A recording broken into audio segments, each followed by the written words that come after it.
Bien, mis hermanos, entonces vamos a empezar con la presentación para ahora. Y si usted recordará de las clases anteriores, vamos por la sección de las cartas a las 7 iglesias. Y dentro de esta sección, vimos anteriormente la carta de Éfeso y el día de hoy nos vamos a dar la tarea de estudiar la carta a la iglesia de Esmirna, que comprende los capítulos del 8 al 11. Así que para comenzar con la clase de esta noche, vamos a leer la lectura pertinente al día de hoy. Si me puedes ayudar ahí, hermano Héctor, a leer. Sí. Apocalipsis 2:8. Y escribe al ángel de la iglesia en Esmirna, el primero y el postrero, el que estuvo muerto y vivió, dice esto: Yo conozco tus obras y tu tribulación y tu pobreza, pero tú eres rico. Y la blasfemia de los que se dicen ser judíos, y no lo son, sino sinagoga de Satanás. No temas en nada lo que vas a padecer. He aquí el diablo echará a algunos de vosotros en la cárcel, para que seáis probados, y tendréis tribulación por 10 días. Sé fiel hasta la muerte, y yo te daré la corona de la vida. El que tiene oído, oiga lo que el Espíritu Santo, lo que el Espíritu dice a las iglesias. El que venciere no sufrirá daño de la segunda muerte. Muy bien, anteriormente, hermanos, ustedes recordarán que vimos que todas las cartas tienen un flujo de pensamiento muy similar. Vemos primeramente que Cristo se presenta con ciertos atributos particularmente adecuados a la situación que está pasando la iglesia. Y de acuerdo a la situación que está pasando la iglesia, Cristo se presenta a ella con atributos que son pertinentes a esa situación. Y estos atributos proporcionan la base para que esa iglesia pueda superar el problema específico al que se está enfrentando. Entonces, ese es el primer paso. Cristo se presenta a él con estos atributos, luego se evalúa la situación por la que estaba pasando la iglesia. No, con la puerta, pero no. Entonces se hace un diagnóstico o una evaluación de qué es lo que está pasando la iglesia y de acuerdo a la situación que está pasando, ya sea de pecado o de infidelidad, entonces sobre eso, ¿verdad? Cristo emite un estímulo para esa iglesia, ya sea llamándola a arrepentirse o llamándola a perseverar, a seguir siendo fiel. Entonces, este esquema lo vamos a ir viendo en todas las cartas, hermano. Y lo vimos primeramente en la carta a Éfeso, ¿verdad?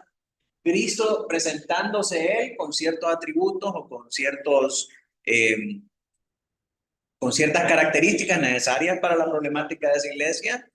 Luego se hace un diagnóstico del problema y en base al problema, Cristo da un estímulo, ya sea para que la iglesia se arrepienta o que la iglesia persevere en fidelidad. Y de acuerdo a la respuesta que esa iglesia da, entonces Cristo le hace un llamado para que respondan, les hace una exhortación para escuchar. El que tenga oídos para oír, que oiga. Vamos a ver que eso lo dicen todas las 7 cartas a las iglesias, ¿verdad? Y les dice que escuchen a ese estímulo o a la exhortación que acaba de hacer. Finalmente, sobre la base de una respuesta positiva, es decir, al responder favorablemente a ese estímulo, entonces Cristo les da una promesa de heredar la vida eterna con Él y tener esa herencia única a los atributos específicos con los que Él se presentó al principio. Vamos a ver que hay una relación ahí, hay una conexión intrínseca entre la manera en cómo Cristo se presenta y la promesa que trae para esa iglesia, porque todo está conectado con el problema o con la situación que la iglesia está pasando. Entonces, en general, ese es el esquema que siguen todas las cartas. Para efectos de estudio de nuestra iglesia del día de hoy, la iglesia de Esmirna, vamos a ver un rápido contexto acerca de la iglesia, su ubicación geográfica y luego pasamos a las partes de las cartas. Tenemos en primer lugar la salutación que se presenta el destinatario de la carta, la presentación que hace Cristo con esos estímulos especiales, luego vemos el problema, el diagnóstico del problema, Vemos el estímulo que Cristo le da a la iglesia, ya sea a perseverar o arrepentirse. Vemos la exhortación final en base a ese estímulo y vemos la promesa sobre la base de la respuesta positiva. ¿Verdad? Entonces, salutación, problema, estímulo, exhortación y promesa final. Esa es la estructura que vamos a seguir en el estudio de esta carta. Comencemos entonces viendo un contexto de la iglesia. La iglesia de Esmirna, usted recordará de la lección anterior, las clasificamos en grupos. Las que estaban en grave peligro espiritual, dijimos que eran la primera y la última. Dijimos luego que las de en medio estaban comprometidas con el mundo y la segunda y la sexta, que es Esmirna y Filadelfia, son las únicas iglesias que son halladas fieles. Entonces esta iglesia de Esmirna es una de esas dos iglesias que es hallada fiel, junto con la de Filadelfia. Esmirna está ubicada, la iglesia de Esmirna está ubicada en la ciudad puerto de Esmirna, cuyo nombre original significa mirra, porque la mirra era una especie aromática que se utilizaba para perfumar y también para embalsamar cadáveres. Era un bien precioso en aquel tiempo. Gracias. Al ser una ciudad puerto, el comercio de esta especie, el comercio de mirra, constituía una fuente muy importante de riqueza para los pobladores. Era uno de los principales productos con los que se movía el comercio ahí en la ciudad puerto de Esmirna. Esta ciudad era llamada la Corona de Asia y corresponde a lo que es actualmente el puerto de Izmir en Turquía. Si ustedes se fijan en el nombre, preserva algo del original, ¿verdad? Izmir y Esmirna. Y es una ciudad destino para los cruceros actualmente. Muchos cruceros pasan ahí cuando van por esa región, ¿verdad? De Turquía. Era la ciudad más bella de Asia Menor y era el centro para la ciencia y la medicina. Y siempre estuvo, fue una ciudad que fue un aliado estratégico del Imperio Romano. Siempre estuvo del lado ganador de las guerras romanas. Por lo que su lealtad al emperador romano desembocó en un culto fuerte al emperador como su dios y también tenía una comunidad numerosa de judíos viviendo ahí dentro de ella. Entonces esta era una ciudad que era aliada de Roma y veneraban al emperador como su dios. Eso creaba, mis hermanos, lógicamente, un ambiente de hostilidad para los cristianos. Imagínense, los cristianos ahí en esa ciudad donde se veneraba al César, ¿verdad? Y donde esa práctica religiosa estaba prácticamente atada a la política del país, era una situación difícil y hostil para el cristianismo. Policarpo fue obispo de esta iglesia y a la edad de 86 años fue quemado vivo por rehusarse a adorar a César como su dios. Es una de las figuras eh, prolíficas del cristianismo y él padeció el martirato, ¿cómo se dice? El martirio, ¿verdad? A causa de su fe. Entonces, la ubicación geográfica de Esmirna. ¿Se acuerda de este mapita, verdad? Que hemos venido viendo, donde están todas las ciudades ¿cómo se llama? De Asia Menor. Estas son las ciudades que se mencionan en la primera carta de Pedro, ¿verdad? Asia, Bitinia, el Ponto, Galacia, Capadocia, Cilicia, Panfilia, Licia, todas esas ciudades son ciudades del Nuevo Testamento. Esmirna está acá, mire. Usted puede ver ahí en una, déjame ver si puedo acercar. Sí. Entonces usted puede ver acá, en esta, ahí donde está el círculo, ¿verdad? Ahí hay un pequeño golfito, que eso nos indica que es efectivamente una ciudad que está específicamente en un puerto. Debajo de ella está la ciudad de Éfeso y alrededor podemos ver todas las otras 7 iglesias. A su lado izquierdo, en la parte de abajo, vemos nosotros la isla de Patmos, que es donde está preso Juan, ¿verdad? Y desde ahí está escribiendo la carta para las 7 iglesias. Ahora, cuando nosotros cuando nosotros vemos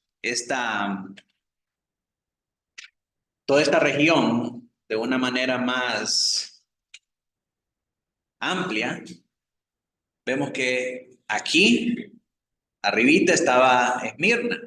Y este es todo el mundo del Nuevo Testamento. Jerusalén está aquí. Y mire, estos varones andaban poniendo iglesias aquí en todo esto, ¿verdad? En Turquía. Aquí queda Corinto. Aquí está Chipre, Antioquía, eh, Filipos y Troas. Troas está aquí arriba, ¿verdad? Roma. Luego, sí, Atenas. Todos esos lugares es el mundo conocido, ¿verdad? En aquel entonces y el campo misionero de todos los apóstoles. La misión para plantar estas iglesias de Asia Menor salió de la iglesia de Antioquía, que fue el lugar donde por primera vez se llamaron cristianos a los seguidores de Cristo, ¿verdad?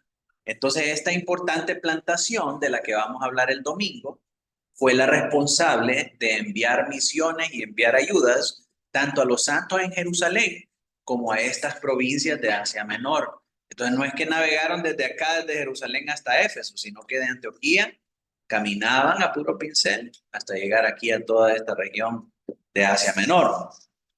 Y este es Chipre, también otro lugar de donde habían varios cristianos que estaban establecidos acá en estas regiones. Y habiendo más de cerca, ¿verdad? Podemos ver la cercanía de Antioquía con todas estas iglesias y cómo eran iglesias hermanas por la cercanía que tenían entre ellas, ¿verdad? Así que eso es en cuanto a la ubicación geográfica. Miremos ahora la salutación y quiero detenerme aquí nuevamente, hermanos, porque hay bastante duda en cuanto a este tema todavía. La salutación a la iglesia de Esmirna es igual a la salutación de la iglesia de Éfeso, igual a las otras iglesias que vamos a ver en el contexto de estas 7 cartas del Apocalipsis. ¿Cómo saluda a la iglesia o cómo comienza esta carta? Primero mencionando a los destinatarios. Escribe al ángel de la iglesia de Esmirna.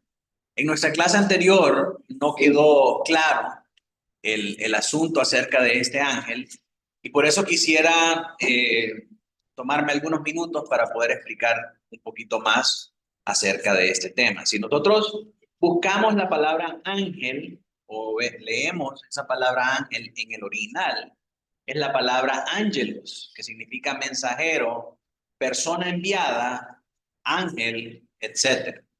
Algunos comentaristas, como Joel Vicky, dice que estos ángeles son los maestros de la iglesia. John MacArthur dice que son los pastores de cada iglesia. No puede ser un ángel porque un ángel no es cabeza de la iglesia. Sumado a eso, el hecho de que en el Nuevo Testamento no vemos ninguna carta ser dirigida a ningún ángel y ningún ángel dando el mensaje de Dios a la iglesia. John Gill dice que probablemente era el obispo Policarpo. G.K. Beale, que es de quien estamos sacando la mayoría de enseñanzas de esta serie, dice que el objetivo es recordar a las iglesias que su existencia principal es espiritual y que tienen ayuda preparada para ellos en el cielo, ¿verdad? Es una figura retórica que usa el apóstol acá eh, al dirigirse a esta iglesia, haciendo mención de este ángel como una manera de recordar a la iglesia su naturaleza espiritual. Y lo que yo dije en la clase pasada, mi comentario fue que es un mensaje espiritual para una entidad espiritual que es la iglesia. Entonces, estoy muy de acuerdo con Bill, es más conservador en no decir el ángel es esto, ¿verdad? El ángel son los pastores, el ángel son los maestros. Porque si bien es cierto, los pastores y los maestros son los receptores primarios del mensaje, no sabemos si ese era la intención original del apóstol, ¿verdad? Eso solo él lo sabe. Pero por el contexto y por la manera en cómo él está abordando a cada iglesia, me parece a mí más congruente la interpretación de Pío al decir que es un recordatorio de la naturaleza espiritual de cada iglesia. Y una de las cosas, hermanos, que tenemos que nosotros desbancar de nuestra mente es el hecho de que ninguna de estas cartas fue enviada de manera personal y directa a cada una de estas iglesias. Es decir, cuando el Señor le dice, dile al ángel de la iglesia de Esmirna, esto y esto. Ese mensaje a la iglesia de Esmirna no fue mandado como una carta a la iglesia de Esmirna. El mensaje a la iglesia de Éfeso no fue mandado directo a la iglesia de Éfeso y le fue dado a un ángel para que el ángel lo comunicara a la iglesia. Tenemos que ver todo el panorama de Apocalipsis y del Nuevo Testamento en el contexto histórico y en la manera en cómo se están dando las cosas. Y para eso tenemos que recordar el proceso de transmisión de una carta, de una epístola o de un libro, tanto del Nuevo Testamento como del Antiguo Testamento. Pero específicamente, en el caso de Apocalipsis, un libro del Nuevo Testamento. En el proceso de transmisión de este libro a las iglesias, Juan no manda la carta al ángel de la iglesia de Esmirna. No hay un ángel al que Juan viene y le manda esa carta. Y ese ángel no viene y lleva la carta y se la da a la iglesia. O sea, eso no sucede.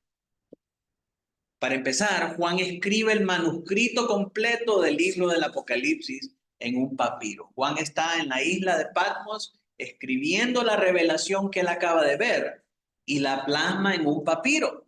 Ese papiro completo, como el libro del Apocalipsis, el libro de la revelación, es mandado a las iglesias. No sabemos qué iglesia lo recibió primero, pero mi pensamiento lógico me diría que la que está más cercana a Patmos fue la que recibió el pergamino antes que las demás.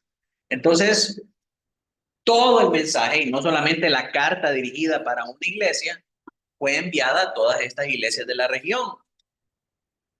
El rollo entero de Apocalipsis fue enviado a las iglesias. Las iglesias reciben el rollo, lo leen ante la congregación, realizan una copia manuscrita, que esa era la costumbre en aquel tiempo, realizan esa copia manuscrita y luego envían el libro a otra iglesia para que esa iglesia haga lo mismo, ¿verdad? Que ese rollo sea recibido por sus pastores, sea leído ante la iglesia y después los cristianos de esa iglesia comiencen a copiar el manuscrito y ya una vez que tengan la copia, mandan el original a otra iglesia para que sigan haciendo lo mismo. Entonces, lo que se mandó fue todo el rollo de Apocalipsis, con todo el mensaje a todas las 7 iglesias.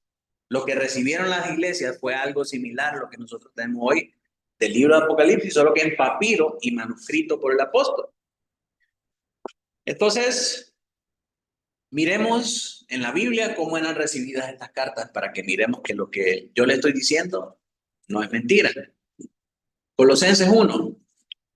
Dice Pablo, apóstol de Jesucristo por la voluntad de Dios, y el hermano Timoteo, a los santos fieles hermanos en Cristo que están en Colosas. Gracia y paz sea a vosotros, a Dios nuestro Padre y del Señor Jesucristo. Entonces, Pablo dirige esa carta a los hermanos que están en Colosas, ¿sí? Entonces, presumiblemente, quienes recibieron esa carta fueron los pastores, la leyeron a la iglesia e hicieron todo ese proceso. En Filipenses 1:1 dice Pablo y Timoteo, siervos de Jesucristo, a los santos en Cristo que están en Filipos con los obispos y diáconos. Lo que quiero que mire usted es que esta era la manera en cómo se enviaban las cartas y cómo eran recibidas en las iglesias. Luego, en Colosenses 4, del 15 al 16, dice Pablo a los colosenses, saludad a los hermanos que están en la Odisea La Odisea es otra de las 7 iglesias que se mencionan en Apocalipsis. Y a Ninfas y a la iglesia que está en su casa. Era una iglesia en la casa de la hermana. Cuando esta carta haya sido leída entre vosotros, haced que también se lea en la iglesia de los laodicenses y que la de la Odisea la leáis también vosotros. Entonces ve cómo se pasaban las cartas de los apóstoles entre las iglesias para recibir el mensaje de los apóstoles, para copiar ese mensaje y para luego mandarla a otra iglesia e intercambiar las cartas que otras iglesias tenían. Porque no había Nuevo Testamento en aquel tiempo. Se estaba haciendo. Y la manera en cómo se hizo, cómo se armó el canon y cómo se preservó, fue gracias a esta práctica de las iglesias de intercambiarse las cartas, copiarlas y mandarlas a otras iglesias. Entonces, esto es lo que nosotros vamos a ver al final del libro de Apocalipsis. Cuando es completado, se envía completo a las iglesias y es recibido por sus pastores para ser leído y copiado. Entonces, en 2 de Timoteo 4:13, leemos que Pablo le da estas instrucciones a Timoteo. Le dice, trae cuando vengas el capote que dejé en Troas, en casa de Carpo, y los libros, mayormente los pergaminos. Esto se refería a las cartas de los apóstoles, ¿verdad? Le estaba diciendo prácticamente a Timoteo, tráeme mi Biblia, ¿verdad? Yo quiero leer palabra del Señor. Solo que en aquel tiempo estaba en rollos, en pergaminos manuscritos. Entonces, esta es la manera en cómo el mensaje era recibido en las iglesias. Debemos sacar de nuestra mente el hecho de que hubo un ángel que de una manera mística y espiritual trajo el mensaje a la iglesia, como dicen los mormones, que llegó el libro del mormón hasta ellos. No hubo ángeles.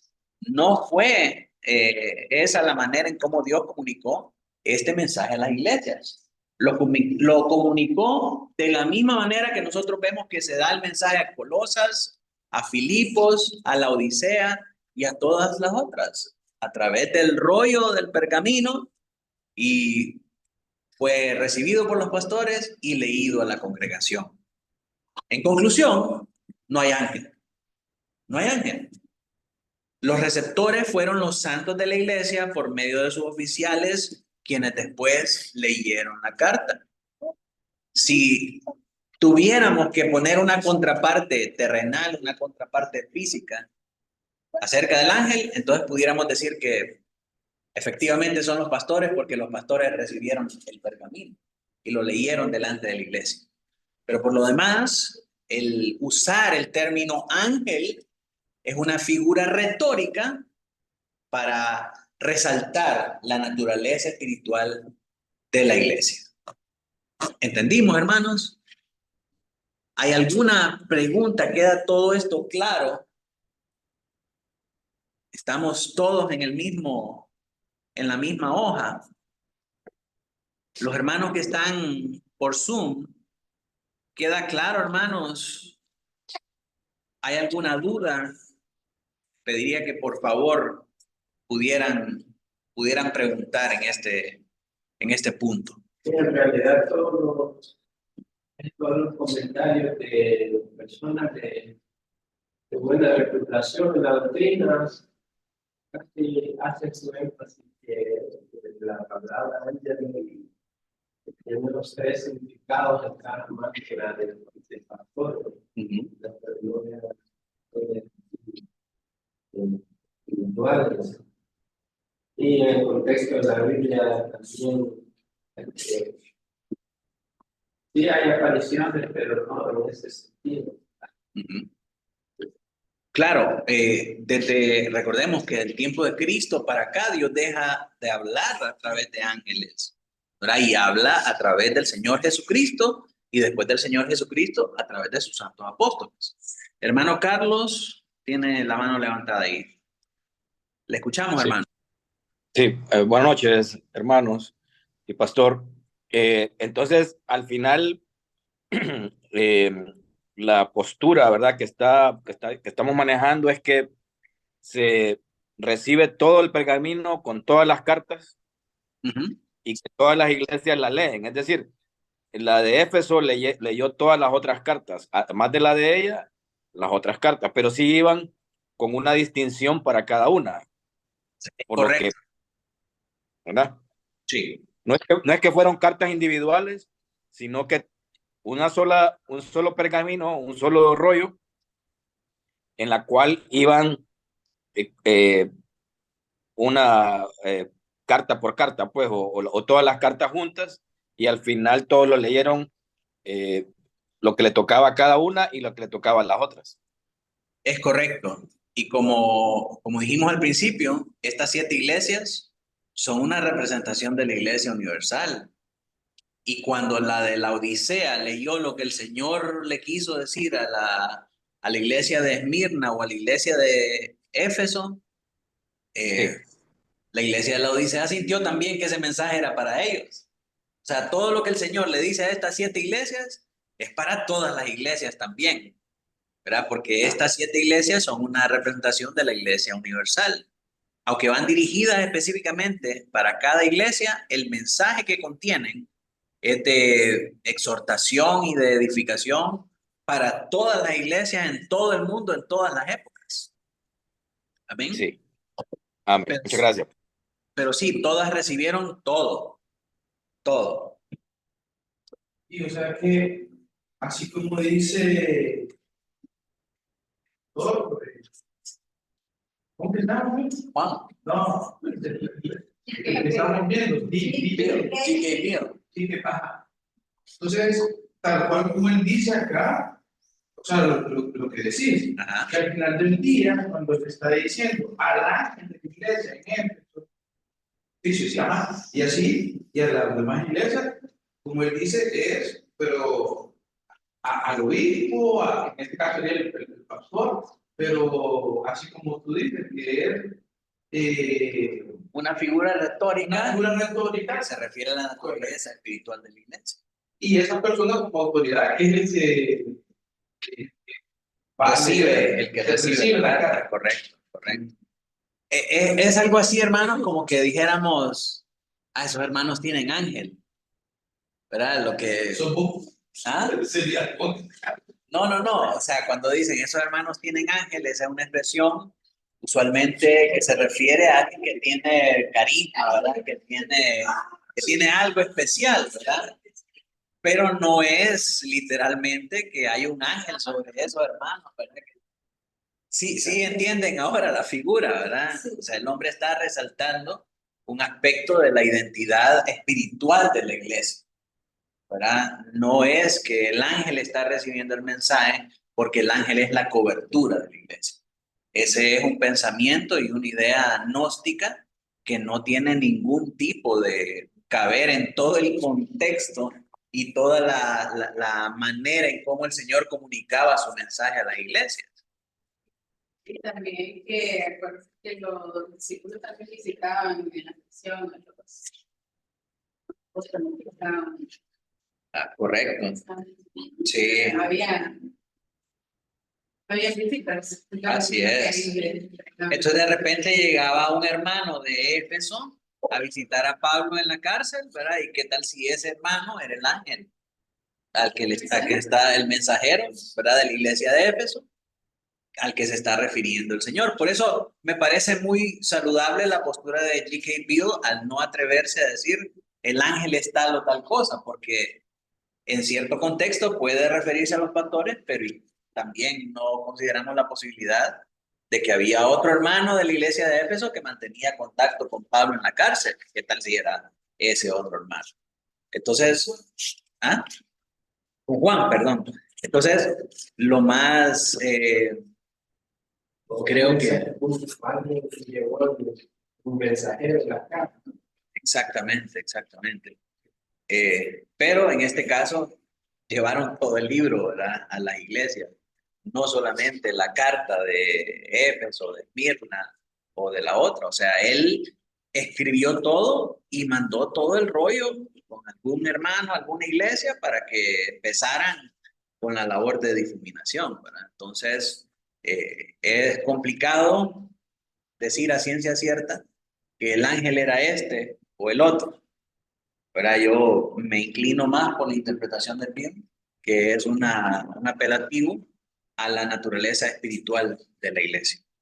Pero de nuevo, hermanos, al final del día, este es un asunto terciario, ¿verdad? De la doctrina. Esto no es... Que queda eliminado antes de sí, correcto, ¿verdad? Si usted quiere creer que es pastor, si usted creer que son los maestros, que es un mensajero especial o que es el obispo Policarpo, no nos vamos a pelear por eso, hermano. decir al espíritu de la iglesia.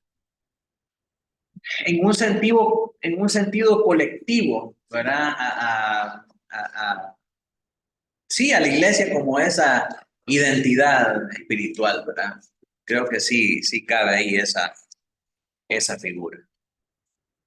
Amén, hermanos. Le damos vuelta a la página. Amplia y suficientemente discutido, como dicen los abogados, ¿verdad? Entonces, ya estamos ahí. Ángel es una figura literaria que evoca la naturaleza espiritual de la iglesia. En la presentación, el Señor se presenta a sí mismo como el primero y el postrero, el que estuvo muerto y vivió, dice él. El Señor se presenta de una manera diferente a esta iglesia a como lo hizo con la iglesia de Éfeso. Acuérdense, en la iglesia de Éfeso, Él dice, yo soy el alfa y la omega. Ya vimos cuál era la trascendencia de eso. Ahora Él se presenta como el primero y el postrero, el que estuvo muerto y ahora está vivo. Y vamos a ver que eso es importantísimo para el problema que está viviendo la iglesia. Cristo se presenta con elementos de la visión inicial que se ajustan a la situación de esta iglesia. Todos estos elementos salen de la visión del Hijo del Hombre que vimos nosotros en el capítulo 1, el verso 19, 17 y 18. Él dice estas cosas. Cuando le vi, Juan narrando, ¿verdad?, la revelación, caí como muerto a sus pies. Y él puso su diestra sobre mí diciéndome, no temas, soy el primero y el último, y el que vivo y estuve muerto, mas he aquí vivo por los siglos de los siglos. Amén. Y tengo las llaves de la muerte. Por eso, esa visión primaria es tan importante para entender el resto del Apocalipsis, porque de ahí sale cada uno de los elementos que el Señor va a usar para traer consuelo a las iglesias. Como en este caso, que de estos versos 17 y 18 sale esta presentación que él hace. Soy el primero y el postrero, el que estuve muerto y ahora vivo. ¿Por qué es relevante esto para la iglesia de Esmirna? ¿Por qué es relevante que el Señor se presente de esta manera? Porque sus miembros están enfrentando la persecución y están en grave peligro de muerte. O sea, eso es lo que los está aturdiendo a ellos. Están siendo perseguidos y los están matando. Entonces, Cristo se presenta como el que ya enfrentó a la muerte y ahora vive. Entonces, Él puede entender la persecución y el dolor de la muerte, pero puede dar consuelo y decir, yo soy el que doy la vida. Entonces, el mensaje, la manera en cómo Cristo se presenta es un bálsamo de alivio para esa iglesia. Es una esperanza viva. Es decir, Cristo sabe lo que es la muerte. Cristo se identifica con nosotros. Podemos dar fe verdaderamente que Él se pasea entre los candeleros y Él sabe las cosas que la iglesia, por las que la iglesia está sufriendo. Y Él los puede consolar de una manera puntual, dándole a la iglesia lo que la iglesia necesita. ¿Qué necesita esa iglesia? Esperanza en medio de la persecución y en medio de la muerte. Que ellos sepan que tienen un Dios que conquistó a la muerte, un Dios que es soberano y que todas las cosas que pasan en la historia de este mundo, desde la primera hasta la última, no escapan de su control. Por lo tanto, Él puede darles consuelo en medio de estas situaciones difíciles. El problema. ¿Cuál es el problema de la iglesia? Verso 9 dice, Emily, si me ayuda ahí a leer. Yo conozco tus obras y tu tribulación y tu pobreza, pero tú eres rico. Y la blasfemia de los que se dicen ser judíos y no lo son, sino sinagoga de Satanás. Ese es el problema que estaba pasando la iglesia. La estaba pasando por tribulación, estaba pasando por pobreza y estaba siendo injuriada y calumniada por la secta de los judíos. El gobierno de Cristo sobre la historia proporciona una base de consuelo a la iglesia que está sufriendo dificultades económicas a causa de la calumnia de estos judíos. Sin embargo, su fidelidad ante la aflicción demuestra que son espiritualmente ricos. La mención de las calumnias y las blasfemias judías sugiere que los judíos, celosos del progreso del cristianismo, pueden haber delatado a los cristianos ante las autoridades romanas. Ellos estaban viendo que los cristianos estaban prosperando, estaban emergiendo, ¿verdad? Y estaban armando sus comunidades y todo eso. Y ellos celosos fueron y denunciaron a los cristianos ante los romanos, diciendo, esta gente está haciendo cultos no autorizados y están adorando a otro Dios que no es César y no es el Dios de aquí de Esmirna, no son los dioses de Esmirna. Y por esta causa, la iglesia estaba sufriendo persecución a causa de estos judíos. El hecho de que la comunidad judía sea identificada como falsos judíos y sinagoga de Satanás confirma una vez más que la iglesia es vista por Cristo como el verdadero Jerusalén o el verdadero Israel espiritual de Dios. Así que vemos que todas sus prácticas celosas y toda su persecución solamente sirve para su propia descalificación y que el verdadero Israel espiritual de Dios son los cristianos. Y él le dice, no le tengan miedo a esos judíos que dicen ser el pueblo de Dios, pero verdaderamente ellos son sinagoga de Satanás. El Señor identifica a los judíos como sinagoga de Satanás. Y en contraste, a la iglesia de Esmirna, los cristianos que están en Esmirna, como el remanente de su pueblo, el verdadero Israel. El estímulo, ¿cuál es el estímulo que Dios le da a esta iglesia, que Cristo le da a esta iglesia? Recuerden, el estímulo obedece o a que persevere o a que se arrepienta, dependiendo si es una iglesia fiel o una iglesia que está pasando por dificultad. Entonces, dependiendo de la situación en la que esta iglesia se encuentre, es llamada o a perseverar o a arrepentirse. Entonces, ¿a qué obedece el estímulo? A perseverar o a arrepentirse. Está como aquello de objeto o pastel. A perseverar. Es una iglesia fiel, no es una iglesia a la que Dios recrimina porque está pecando, sino que es una iglesia que es llamada a perseverar. Y esto es lo que el Señor le dice. Manuel, ayúdame a leer. Apocalipsis 2:10. No temas en nada lo que vas a padecer. He aquí el diablo echará a algunos de vosotros en la cárcel para que seáis probados. Tendréis tribulación por 10 días. Sé fiel hasta la muerte y yo te daré la corona de la vida. Muy bien. Entonces le dicen, no temas nada lo que vas a padecer. Sé fiel hasta la muerte y yo te daré la corona de la vida. La iglesia de Esmirna no debe temer a la persecución económica y política, aunque adopte formas más duras de encarcelamiento y de pena capital. Sí, algunos iban a ser matados, algunos iban a ser asesinados. Aún así, a pesar de eso, la iglesia no debía de temer. Imagínense lo que es vivir en medio de esa situación, que cada uno de sus hermanos, usted está viendo cómo los van asesinando, porque los identifican que son los hermanos que vienen a esta iglesia.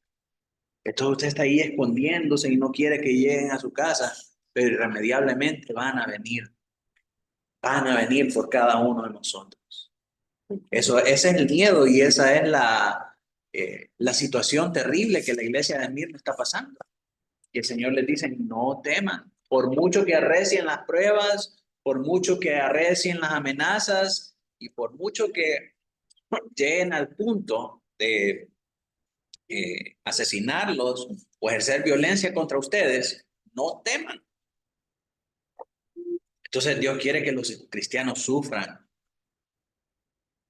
Muchos cristianos hoy en día, ¿verdad? Principalmente los que militan entre las filas del Evangelio de la Prosperidad, Dicen, no, pero es que Dios no quiere que nosotros suframos, que nosotros no estamos puestos para sufrimiento y que nosotros podemos declarar y decretar y todo lo demás y no pasar sufrimiento. Yo declaro que el sufrimiento no va a llegar a mi casa, que la tribulación no va a llegar, que esto y que el otro. Y hermanos, la realidad de la iglesia de los últimos tiempos es que Cristo mismo le está diciendo que se prepare para un castigo más severo. Cristo está alistando a su iglesia para que se prepare a enfrentar una tribulación más severa.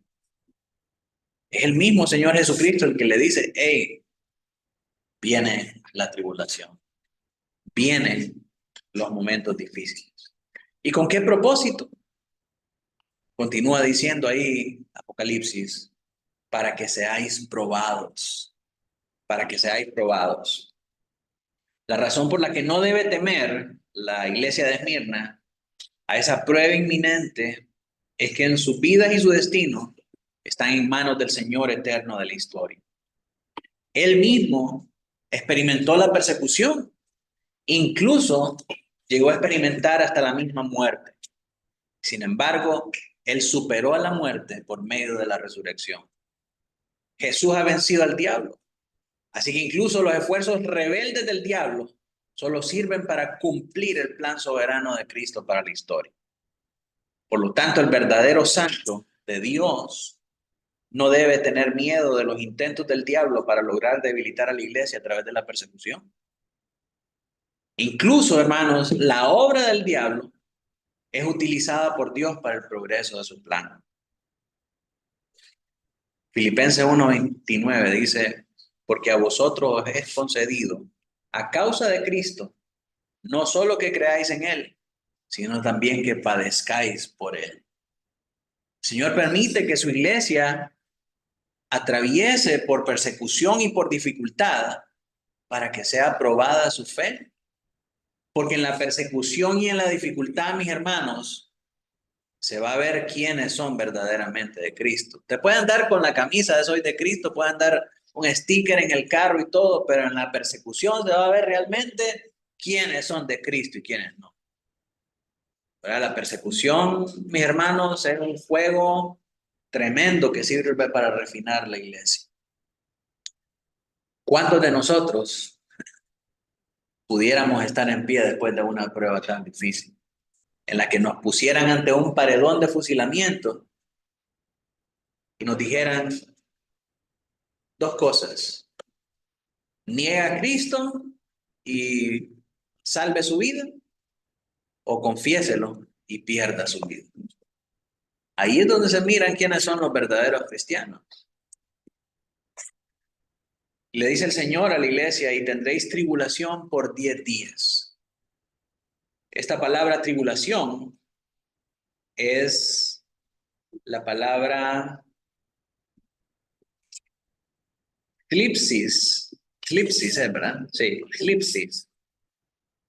Significa tribulación, aflicción, angustia y sufrimiento. Una palabra que es comúnmente utilizada por el apóstol Pablo. En los últimos tiempos, los cristianos pueden esperar que de vez en cuando tengan temporadas de sufrimiento, donde tribulación se refiere a los dolores de parto iniciales de los últimos días, que son característica regular de la vida de la iglesia. Mi hermano, una iglesia que no está pasando por tribulaciones, que no está pasando por penurias, que no está pasando por dificultades para mantenerse a flote en un mundo que es hostil al cristianismo y a la iglesia, es una iglesia que no está en lo que está. No es una iglesia fiel. Porque la iglesia verdadera se opone al mundo y a todos sus sistemas. Y eso significa que todo el tiempo el mundo va a estar en contra de esa iglesia. Va a ser esa iglesia contra el mundo. Pero si es fiel, tiene el poder de Cristo en medio de ella. Tiene el que se pasea entre los candeleros, que le da el poder y la potencia para resistir y para salir avante cada vez. Entonces, el sufrimiento y la tribulación, mis hermanos, es el hábitat natural de la iglesia. Nosotros deberíamos acostumbrarnos a que si estamos sufriendo, si estamos pasando por penurias y por necesidad para subsistir, para permanecer fiel, para lograr que personas vengan a la iglesia y que personas se conviertan, es normal, es lo más normal del mundo. Ese es el hábitat de la iglesia. Y eso es lo que la iglesia debe esperar. Ahora, debe de permanecer fiel, no ceder al mundo y empezar a hacer las tonterías y los espectáculos del mundo para cambiar esa situación. Y tampoco acomodarse y decir, pues ni modo, así es, y aquí estamos y no vamos a hacer nada más para remediar.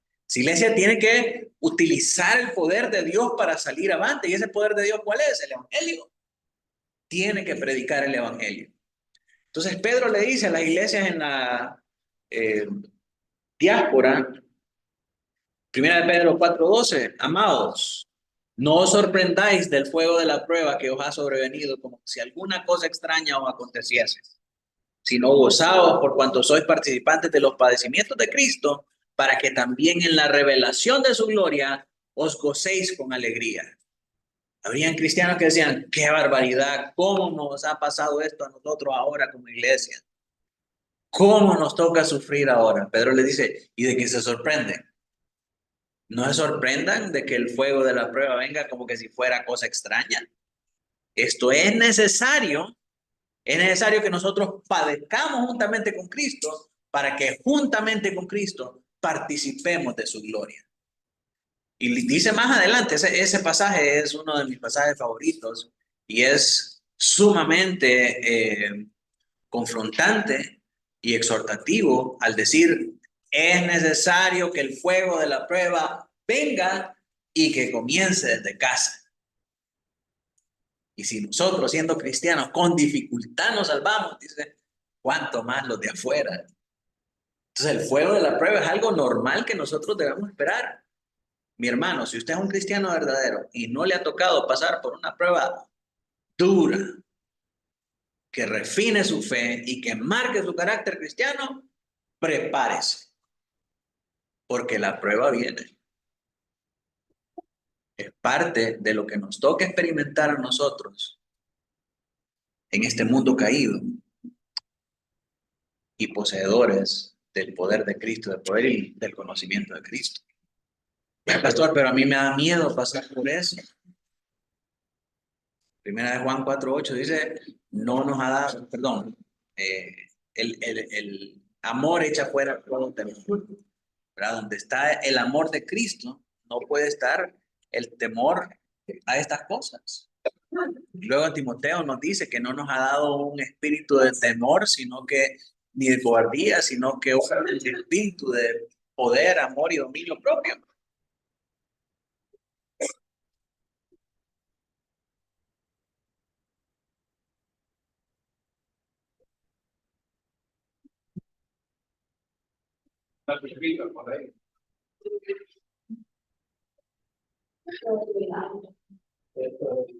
Si necesita apagar el aire, lo apagamos.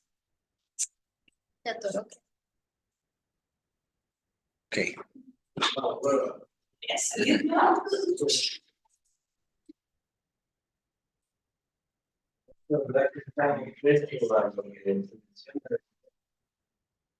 Del evangelio de la prosperidad que le habla de esta nueva temporada.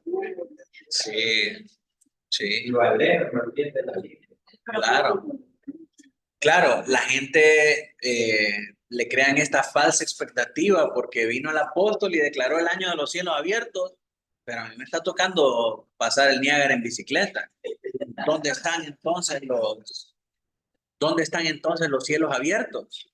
No, pero es que eso lo dijo el profeta, lo dijo el apóstol, no el Señor Jesucristo.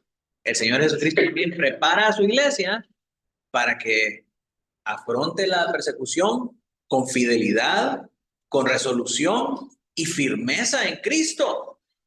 Por eso los que no están firmes necesitan preocuparse por estar firmes, porque el fuego de la prueba va a venir y cuando venga demostrará de qué lado estamos, con qué materiales hemos edificado, dice el Señor Jesucristo. Si con oro, plata, piedras preciosas, que no se consumen por el fuego, sino que más bien se refinan con el fuego, o con heno, paja y hojarasca, que se consumen totalmente cuando viene el fuego de la prueba. Así que, mis hermanos, una de las grandes verdades del cristianismo es que la iglesia prospera bajo el fuego de la prueba y la iglesia languidece en los tiempos de paz. Si hay algo, miren, si hay algo que fue terriblemente dañino para el cristianismo en sus primeros años, fue que el Imperio Romano dejara de perseguir a los cristianos. Al dejarlos de perseguir, dañino, al dejarlos de perseguir, lo que lograron fue que se paganizara el cristianismo.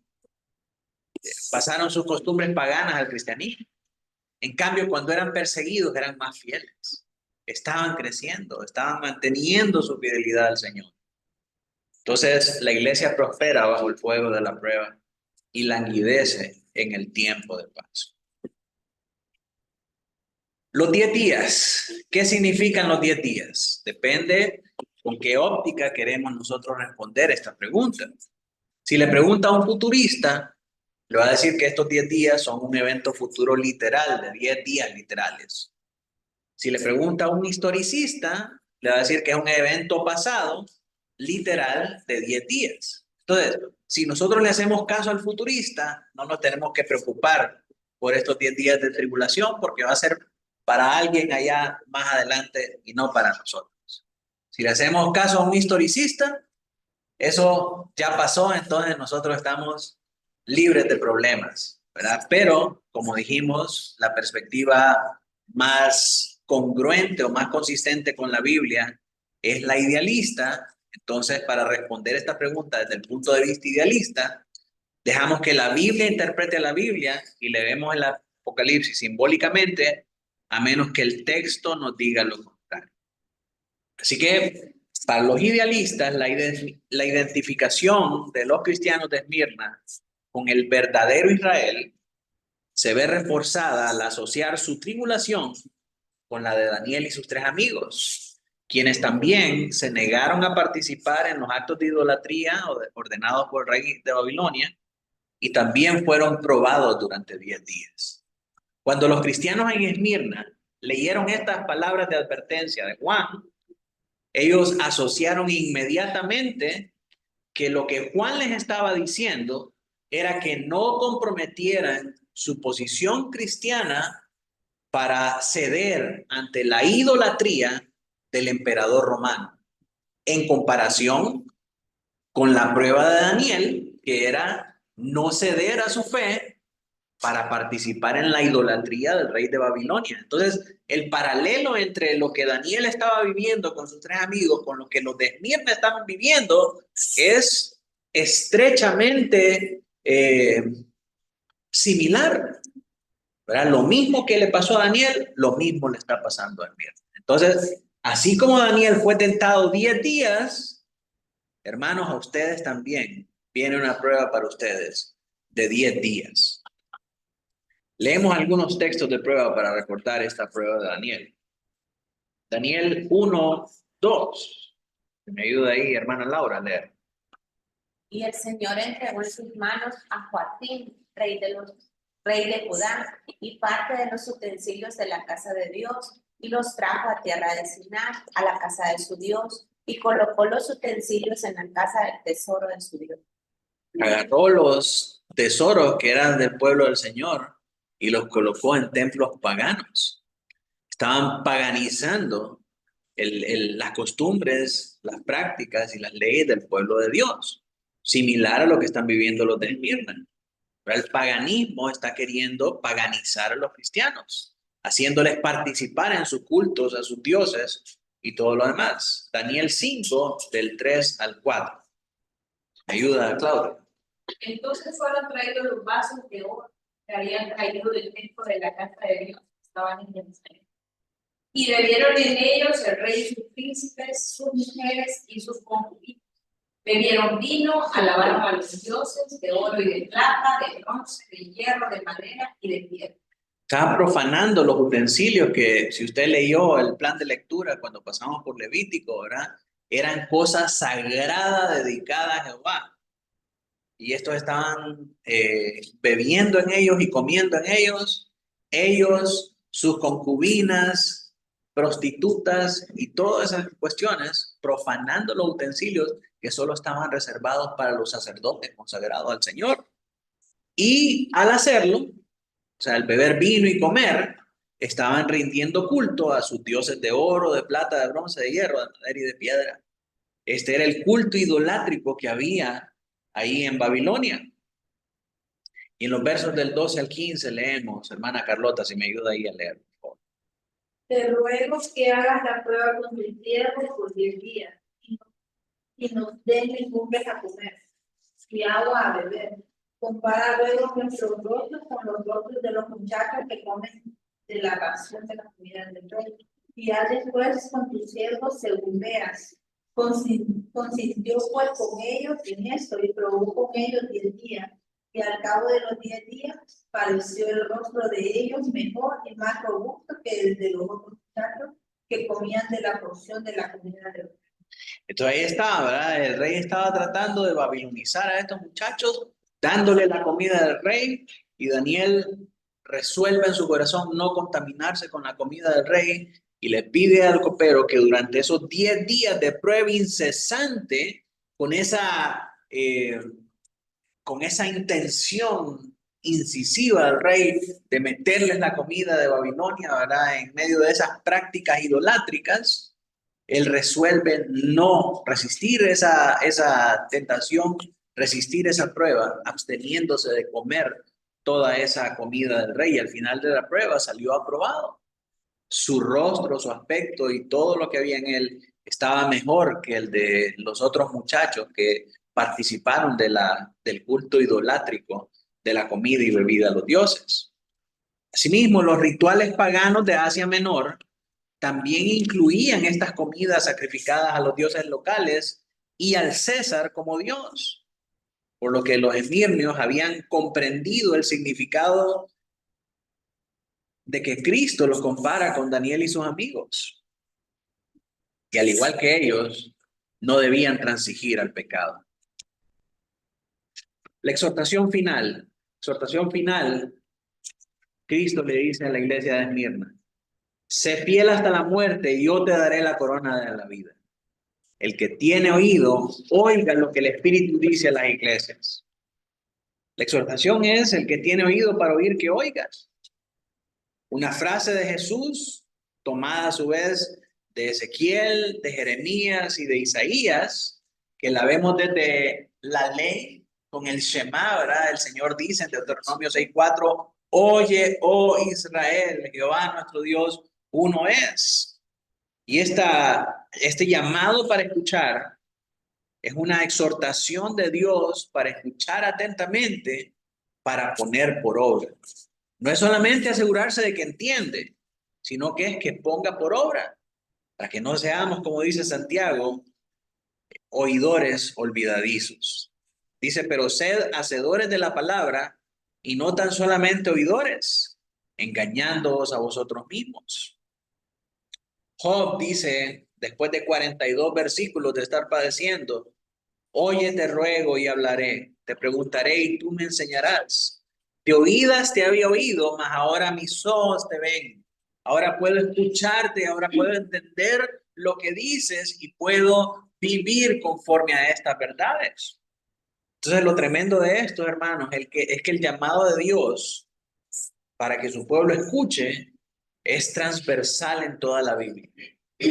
Miramos este llamado en la ley, en los salmos, en los profetas, en los evangelios y terminando en Apocalipsis. Esta palabra se vuelve a repetir: el que tiene oído, oiga lo que el Espíritu dice a la iglesia. Pero oiga no solamente por oír, por entender, sino que oiga con el fin de hacer. ¿Y cuál es el mensaje? Sé fiel hasta la muerte y yo te daré la corona de la vida. La palabra fiel es la palabra pistis, que significa fiel, confiable, digno de confianza, seguro, verdadero, fidedigno, que se mantiene el mismo hasta el final. sin doblez, sin arruga, sin ningún tipo de variación. Esto es no ceder a las presiones y amenazas de muerte. En medio del sufrimiento a los esmirnianos se les promete una corona de vida. Y este lenguaje de la corona es muy importante en el contexto romano, porque el símbolo más grande de gloria en el imperio romano era la corona de olivos que llevaba César. ¿Verdad? César llevaba una coronita acá de olivos, no sé si han visto la Little Caesar. Little Caesar tiene la coronita, ¿sí? Esa era el símbolo más grande de poder y de riqueza. De hecho, la del emperador de Roma era una corona de olivo, pero hecha de oro.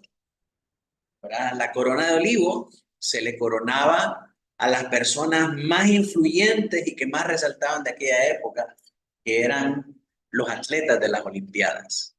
¿Verdad? Y el llevar esa corona de olivo en su cabeza era una gloria y era una honra. Por donde usted fuera, era reconocido y era laureado como un gran personaje, como un gran influencer, ¿verdad? Entonces, al hablar de esta corona y al decir, ¿verdad?, en el Nuevo Testamento, que la corona que nos espera a nosotros es una corona incorruptible, inmarcesible, incontaminada. Esta comparación cobra bastante vida, porque a diferencia de la de los atletas y de todos esos personajes, esas coronas se marchitan, esas coronas se pudren, esas coronas se ponen feas. Pero la corona aún la corona dorada de César, se corrompe, se oxida. Pero la nuestra es una corona incorruptible, incontaminada, inmarcesible. No se marchita nunca. Entonces, esa corona está reservada para aquellos que perseveran hasta el final. Es una corona de vida. La corona es una recompensa que se le da a alguien al morir. Nosotros tenemos la costumbre de que si alguien se muere, mandamos ahí una corona de flores al funeral, ¿verdad? O a la tumba, o algo así. Y se habla también en 2 de Tesalonicenses 4:18, Santiago 1:13, 1 de Pedro 5:4. Pablo dice, por lo demás me es reservada la corona, ¿verdad? Así que es algo que está ahí, pero se puede disfrutar en parte, ya que en el 3:11, Apocalipsis 3:11, se le ordena a la iglesia de Filadelfia que retenga lo que tiene. Inmediatamente que se dice eso, se explica que eso que tiene y que debe retener es la corona que le ha sido dada.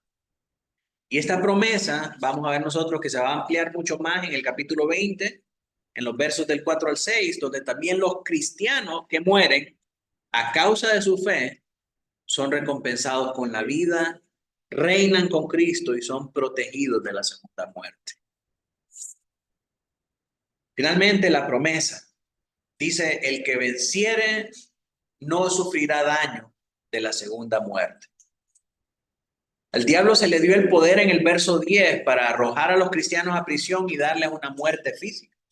Sí, el Señor le dio el poder al diablo para arrojar a los cristianos en la cárcel y, en algunos casos, para darles una muerte física. Pero pastor, ¿cómo va a querer Dios tal cosa para su pueblo? ¿Cómo se atreve a decir semejante barbaridad? Bueno, de la misma manera que vemos la muerte de Juan el Bautista en Marcos 6, 27 y 28. Y enseguida el rey, enviando a uno de la guardia, mandó que fuese traída la cabeza de Juan. El guarda fue, le decapitó en la cárcel y trajo su cabeza en un plato y la dio a la muchacha, y la muchacha la dio a su madre. Sí, en este caso era el plan de Dios que Juan el Bautista tuviera esa muerte horrenda. Y Dios le dio el poder a estos verdugos para que trataran a este cristiano de esta manera. Y aunque el diablo puede matar nuestro cuerpo, no puede darnos una segunda muerte. Porque ahora Cristo tiene las llaves de la muerte y del Hades. Y esto le permite a Cristo atar a Satanás para no dañar a su pueblo de manera definitiva con esta segunda muerte. Algunos otros pasajes que nos afirman esta verdad lo encontramos en Hebreos 9:27. Hermano Noé, si me ayuda a leer. De la manera que está establecido para los una vez y después de esto el juicio. Sí, está establecido que los hombres mueran una sola vez y después de eso el juicio. Para quien garantiza nuestra vida después de la muerte es el Señor Jesucristo. Mateo 10:28, Robert. Y no temáis a los que matan el cuerpo, mas el alma no puede matar.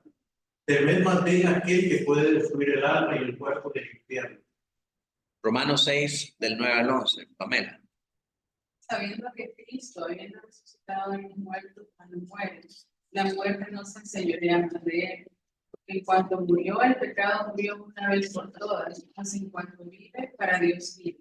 Así también vosotros consideraron muertos al pecado, pero vivos para Dios en Cristo Jesús, Señor. Amén. Entonces, terminemos, hermanos, con algunas aplicaciones. Dado que esta es una carta pastoral, para las aplicaciones pastorales son muy importantes. En primer lugar, la iglesia que quiere ser fiel a Dios será una iglesia pobre, injuriada y perseguida, carente de los recursos de este mundo, pero rica en fidelidad. Y a pesar de que le esperan temporadas de sufrimiento permitidas por Dios, tiene que saber que en la eternidad le espera la corona de la vida. Esa es mejor que la corona romana, que no se marchita, no se corrompe y no se contamina. Por lo tanto, mis hermanos, debemos ser fieles hasta la muerte, no comprometernos con el mundo.